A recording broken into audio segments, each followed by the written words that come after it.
आज अगर हम देखते हैं कि हमारे चारों तरफ वातावरण बदल गया है, संसार का स्वरूप बदल गया है, परिवहन का स्वरूप बदल गया है और संसार का स्वरूप बदल गया है।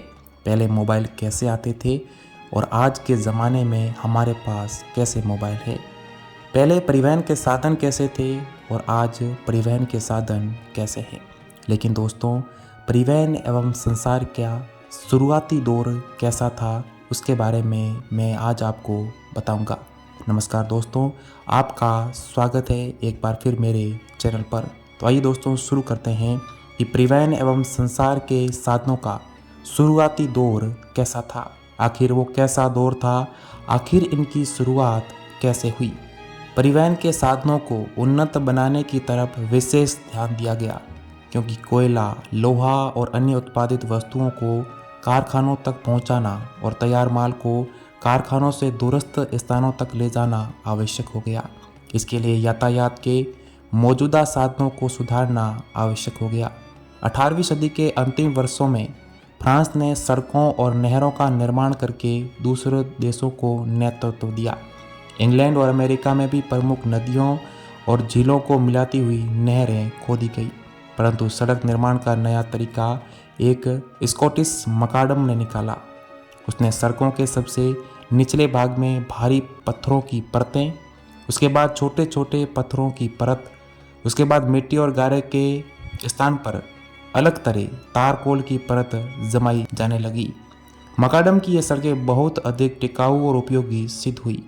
इससे यातायात की गति को ज़बरदस्त बल मिला। सड़कों के निर्माण में टेलफोर्ड, ब्रिडले और रेनी जैसे विशेषज्ञों का महान योगदान रहा।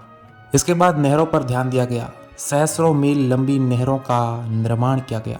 इस क्षेत्र में सर्वप्रथम ड्यूक ऑफ ब्रिज वाटर ने विशेष नाम कमाया। उसने ब्रिडले नामक इंजीनियर की सेवाएं प्राप्त की और वर्सले से मानचेस्टर तक एक नहर बनाने का नक्शा तैयार करवाया। इसके बाद नहर को तैयार किया गया। ड्यूक के नाम पर इस नहर का नाम रखा गया ब्रिज वाटर नहर। इसके बाद बहुत सी नहरें तैयार की गई, जिनमें मर्सी और कोल्डर की नहरें विशेष प्रसिद्ध थी। कुछ समय बाद इंग्लैंड के प्रमुख नगर लंदन, ब्रिस्टल, लिवरपूल और हील आदि को बड़ी बड़ी नहरों से जोड़ दिया गया। इससे भारी वस्तुओं को एक स्थान से दूसरे स्थान पर ले जाने में काफ़ी सुविधा हो गई। सॉल सेंट मारी नहर यातायात में सबसे प्रसिद्ध नहर थी।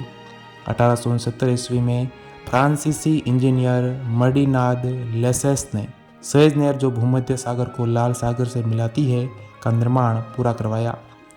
इस नहर के बन जाने से यूरोप और भारत के बीच के मार्ग की दूरी 1/3 कम हो गई। लोहे की पटरियों पर चलने वाले रेल के इंजन के आविष्कार ने यातायात के क्षेत्र में ज़बरदस्त हलचल पैदा कर दी। प्रारंभ में स्वचालित इंजन का सफल आविष्कार इंग्लैंड के जेम्स वाट ने किया। 1830 ईस्वी में एक अन्य अंग्रेज जॉर्ज स्टीफेंसन ने अपने प्रसिद्ध भाप के इंजन के रॉकेट का आविष्कार करके स्थल परिवहन के साधनों में क्रांति ला दी। इस इंजन ने माल से भरे डिब्बों की पंक्ति को 1 घंटे में 19 मील की रफ्तार से खींचकर संसार को चकित कर दिया। बहुत से लोगों ने इस बेहद शोर मचाने वाले और भयानक दानव जैसे दिखाई पड़ने वाले इंजन पर आपत्ति उठाई। उन लोगों को डर था कि इससे किसानों को भारी हानि पहुंचेगी और धुएं से वायु दूषित हो जाएगी। इस प्रकार की आपत्तियों के उपरांत भी यूरोप के देशों में रेल मार्गों की मांग बढ़ती गई और हजारों मील लंबे रेल मार्ग बन गए। धीरे धीरे रेल मार्ग केवल माल ढोने के लिए ही नहीं, अपितु यात्रा के एक सर्वसुलभ और लोकप्रिय साधन के रूप में भी काम आने लगे। यात्री ट्रेनों में सुधार का सिलसिला जारी रहा और उन्हें अधिक सुरक्षित बनाया जाने लगा। उनमें तेज गति से चलने वाले इंजन लगाए गए, डाइनिंग कारों, स्लीपिंग कारों और मुलायम कोचों की व्यवस्था की गई, जिससे ट्रेन की यात्रा पहले की अपेक्षा कहीं अधिक आरामदेह हो गई। 1880 के आसपास गैसोलीन अर्थात पेट्रोल इंजन के आविष्कार ने पुनः हलचल पैदा की। प्रारंभ में चालक शक्ति के रूप में इसका उपयोग मोटर लॉन्च, बाईसाइकिल और मोटर बग्गी में किया गया था। इसकी सफलता से अमेरिका में कई कंपनियां मोटर बनाने के लिए खुल गई। इस दिशा में अमेरिका के हेनरी फोर्ड का विशेष योगदान रहा।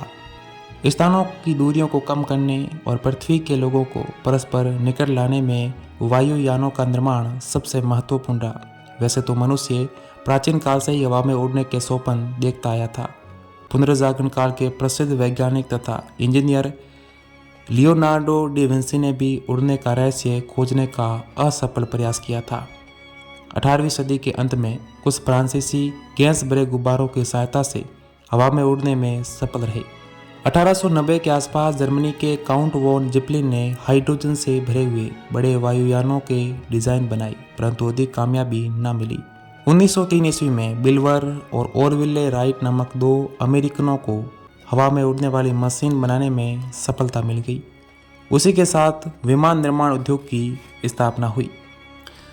तो दोस्तों, इस प्रकार परिवहन एवं संचार व्यवस्था में काफ़ी सुलभता आई और आज जो हम इस आधुनिक दौर को देख रहे हैं, इसकी शुरुआत इस प्रकार हुई थी।